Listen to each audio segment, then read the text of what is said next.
Hello, welcome to Living English. Today, we'll learn some more about how to talk about the past. We'll learn how to say that something has not happened and to ask about things that have happened. But first, here's the next episode of our drama. Remember, in the last episode, Anne had a message from John Barber, the private investigator. His message said he had some news. Today, Anne has gone to see John.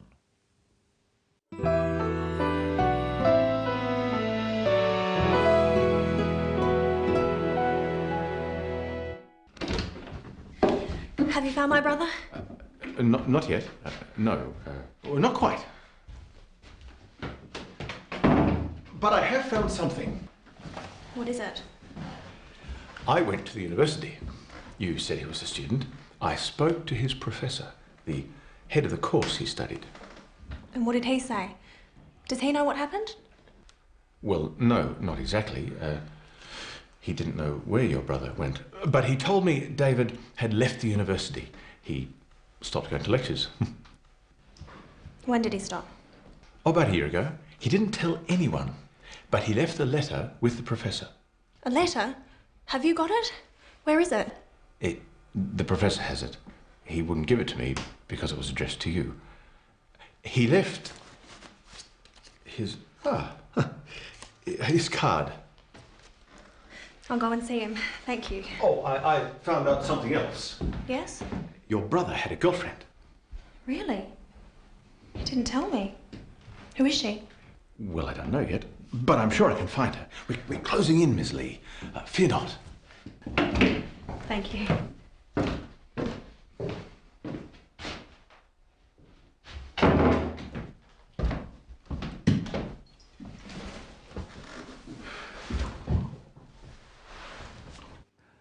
I'm sure they'll find Anne's brother in the future.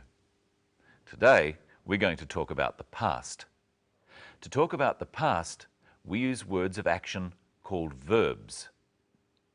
See if you can hear the 5 verbs John uses to talk about past actions. I went to the university. You said he was a student. I spoke to his professor, the head of the course he studied. The 5 verbs used to show that the past is being talked about are went, said, was, spoke, and studied. We've looked at the past tense before on Living English. One way of changing verbs so that they refer to the past is to add a d sound, spelled ed. Study becomes studied. Notice that with words that end with a y, the y is changed to an I when id is added. Many of the verbs we use all of the time don't have id added to them. They're called irregular past tenses.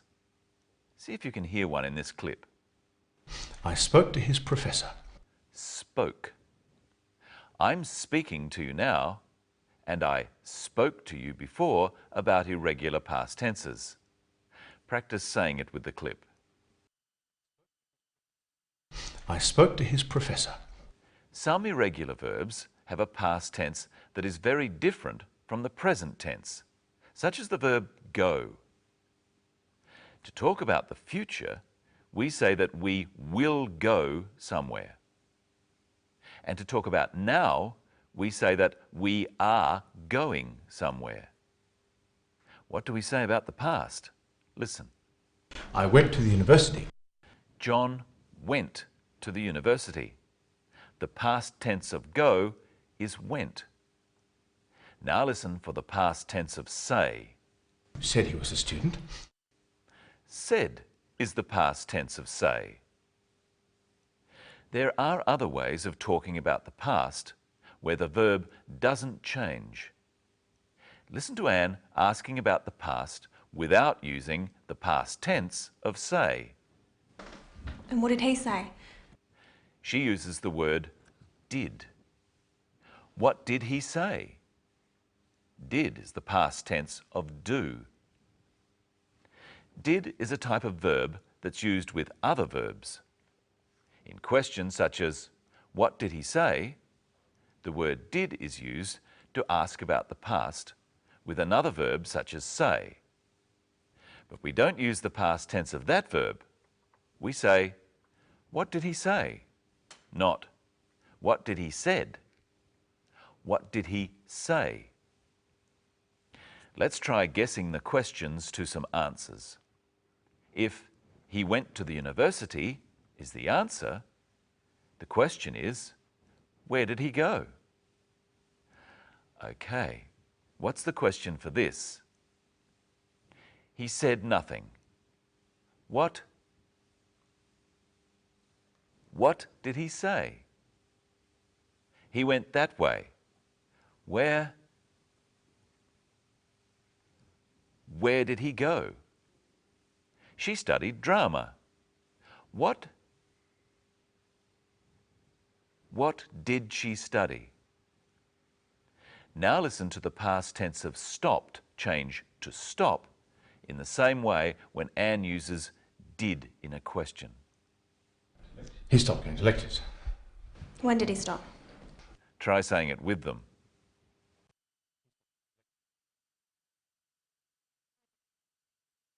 He stopped going to lectures. When did he stop?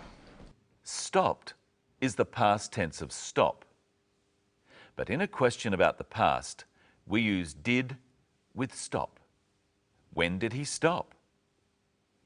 In the next clip, listen to John use the past tense of tell, told. He told me David had left the university. Now listen to this. He didn't tell anyone. Didn't is the short way of saying did not. He did not tell anyone. No one was told. This negative form of did not or didn't, also makes past tenses. If we're talking about the past, we say, I told you.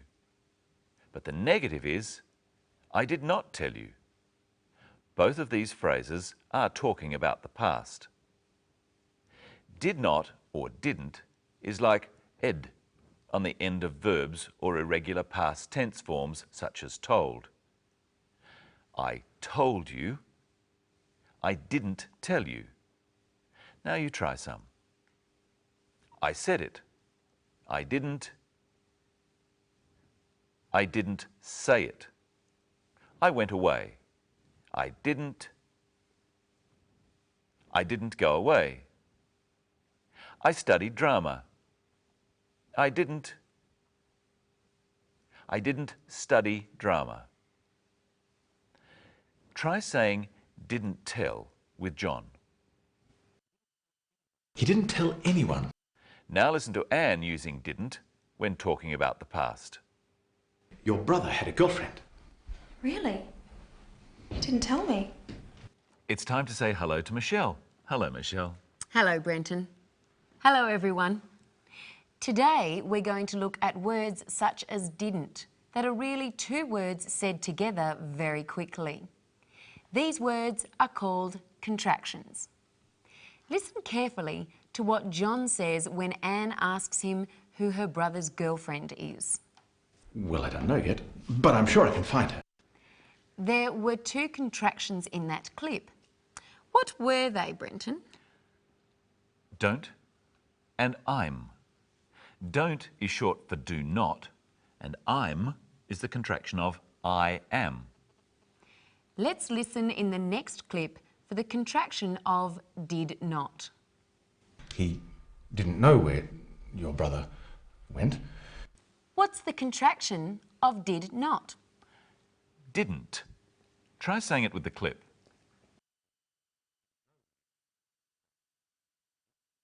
He didn't know where your brother went. Now listen for the contraction of would not. He wouldn't give it to me because it was addressed to you. What's the contraction of would not? Wouldn't. Now it's your turn.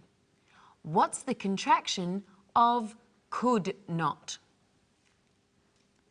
Couldn't. What's the contraction of does not? Doesn't. What's the contraction of was not? Wasn't. What's the contraction of is not? Isn't. We always shorten not to n't, but sometimes we change the way we say the first word. Will not becomes won't. Do not becomes don't. Listen to John say, I don't know, and then say it with him. Well, I don't know yet, but I'm sure I can find it. Well, I don't know yet, but I'm sure I can find it.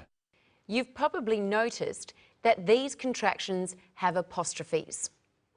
Now, Brenton, the contraction of I am is I'm. Where do you put the apostrophe? Well, that's easy. Between the I and the M. What's the apostrophe for? To show that a sound is missing. I am, I'm. The at sound is missing. Now listen for two more contractions. He wouldn't give it to me because it was addressed to you. The two contractions are wouldn't and its. What's the missing sound in wouldn't? The missing sound is O. Would not, wouldn't. So the apostrophe goes between the N and the T. What is its short for? Its is the contraction of it is. So the apostrophe comes between the T and the S. Now listen for another contraction. We're closing in, Miss Lee. Fear not. We're. What's the missing sound in we're? The missing sound is A. We're, we are. We learnt quite a lot today. Now you know that if you ask about an action in the past, you use did and the usual form of the verb, like this. Did you enjoy today's program? Yes, I enjoyed it. Did you? Yes, I did too. On our next program, we'll be talking about giving advice and finding out what an adverb is.